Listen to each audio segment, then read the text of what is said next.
अस्सलाम वालेकुम, this is me doctor Awais Ahmad. Ramzan का महीना है। पहले तो आप सब लोगों को रमज़ान मुबारक। दूसरी बात यह है कि हमें अपनी दुआओं में याद रखें ताकि हमें भी दुनिया और आखिरत की कामयाबियाँ मिले। रमज़ान का महीना जब करीब आता है तो बहुत से लोगों को अपनी सेहत की फ़िक्र होती है। वो कहते हैं कि ऐसा ना हो कि हम हाइपोग्लाइसीमिया की वजह से शॉक में चले जाए और मर न जाए। कुछ लोग कहते हैं कि ऐसा ना हो कि हमारी सर्केडियन रिदम डिस्टर्ब हो जाए इस महीने में, क्योंकि वो नाइट ओल बन जाते हैं, रात को सारी रात वो जागते हैं। तो ऐसा ना हो कि हमें लेटर लाइफ में फिर इंसोम्निया का मसला हो। पैराडॉक्सिकली आप लोग तो ये सोचते हैं कि रमज़ान हमें कमज़ोर करती है, लेकिन रमज़ान मुबारक का हमारे हेल्थ पे बहुत ज़्यादा पॉजिटिव असरात है। क्या पॉजिटिव असरात है, मैं आप लोगों के साथ 6 पॉइंट्स शेयर करता हूँ। लेकिन उससे पहले एक काम ज़रूर करें कि चैनल को सब्सक्राइब करें और वीडियो को आखिर तक देखें। रमज़ान से पहले लोग कई तरह के डाइट प्लान बनाते हैं कि हम इस डाइट प्लान पे अमल करके अपने वेट को रिड्यूस कर सकते हैं। और दुनिया में जो सबसे ज़्यादा सर्च होने वाला टॉपिक है वो ये है कि हम अपने वेट को कैसे रिड्यूस कर सकते हैं।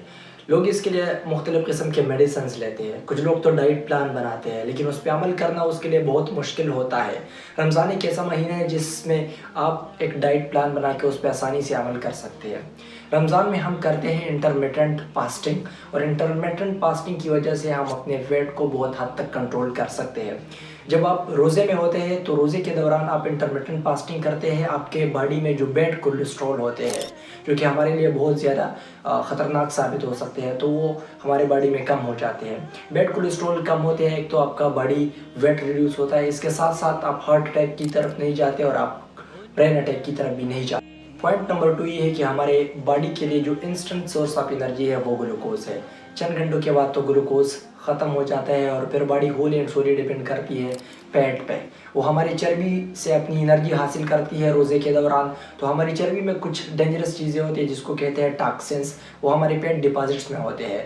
तो हमारी बॉडी ना सिर्फ पेट डिपॉजिट को कंज्यूम करती है बल्कि साथ में जो डेंजरस टॉक्सिन्स होती है उसको भी बॉडी से क्लीन करती है। लेटेस्ट साइंटिफिक रिसर्च के मुताबिक जब हम फास्टिंग करते हैं, जब हम रोज़ा रखते हैं, तो हमारे ब्रेन के न्यू सेल्स की ग्रोथ भी अच्छी होती है और उसकी डेवलपमेंट भी अच्छी होती है। इसके साथ साथ हमारा मूड भी बहुत अच्छा होता है और हमें मेमोरी लॉस का मसला नहीं होता, यानी हम डिमेंशिया की तरफ भी नहीं जाते। द फास्ट डाइट के अतर माइकल मोस्ले अल जज़ीरा के एक इंटरव्यू में उनसे कहते हैं कि मैंने अपने बुक में एक स्पेशल डाइटिंग प्लान के बारे में लिखा है और वो डाइटिंग प्लान है time restricted event. Time restricted eating से उसका मतलब ये है कि आप 24 घंटों में एक ख़ास टाइम के लिए कुछ ना खाएं, लाइक मुस्लिम्स रमज़ान में जिस तरह करते हैं। मुसलमान जिस तरह रोज़ों में टाइम रिस्ट्रिक्टेड ईटिंग करते हैं, इसी तरह उन्होंने एक डाइटिंग प्लान लिखा था अपने बुक में। वो कहता है कि अगर आप टाइम रिस्ट्रिक्टेड ईटिंग करोगे जैसे कि मुसलमान रोज़ों में करते हैं, तो इसका फ़ायदा ये होगा कि एक तो आपकी इंसोम्निया का मसला ख़त्म होगा, आपकी स्लीप बहुत ज़्यादा इंप्रूव होगी, आपकी स्लीप का हेल्थ बहुत ज़्यादा इंप्रूव होगा। दूसरा फ़ायदा वो ये कहता है कि आपके कैंसर की तरफ नहीं जाओगे। आप जो कैंसर के चांसेस है आपके वो बहुत हद तक कम हो जाते हैं। और स्पेशली वुमेन में जो ब्रेस्ट कैंसर बहुत कॉमन मसला है, उनमें ब्रेस्ट कैंसर के चांसेस बहुत कम हो जाते हैं इसकी वजह से। एक न्यूट्रिशनिस्ट है क्लेरी, वो कहते हैं कि जब आप ज़्यादा वक्त के लिए नहीं खाते, जब आप रिस्ट्रिक्टेड टाइम रिस्ट्रिक्टेड ईटिंग करते हो, मतलब आप फास्टिंग करते हो जैसे कि मुसलमान रोज़ों में करते हैं, तो इसकी वजह से आपकी मैदे का हेल्थ बहुत ज़्यादा अच्छा हो जाता है। वो कहते हैं कि हमारी बॉडी में फास्टिंग के दौरान एक प्रोसेस होता है जिसको कहते हैं ऑटोपेगी। ऑटोपेगी की वजह से हमारे मैदे के जो वाल्स होते हैं वो बहुत ज़्यादा क्लीन हो जाते हैं और हमारी मैदे की सेहत इंप्रूव हो जाती है। कई साइंटिस्ट इस रिसर्च में लगे हैं कि हम जो खाते हैं उसका हमारे मैदे पे क्या असर है और साथ में उसके हमारे मेंटल हेल्थ पे क्या असर आते हैं। वो कहते हैं कि अक्सर देखा गया है कि जिन लोगों के मैदे ख़राब होते हैं तो उनमें डिप्रेशन का मसला भी होता है। तो ये एक दूसरे के साथ क्लोजली लिंक है। वो कहते हैं कि एक दूसरे पे उनका क्या असर है।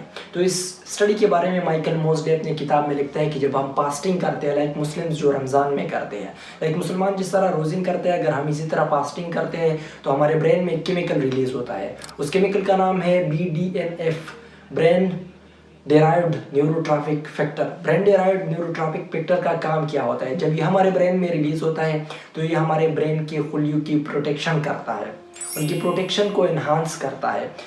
इसके साथ साथ ये हमारे डिप्रेशन को बहुत हद तक कम कर सकती है। और लेटर लाइफ में बहुत से लोगों को मसला होता है डिमेंशिया का, यानी बोलने की बीमारी, हम चीज़ें बहुत जल्दी भूल जाते हैं।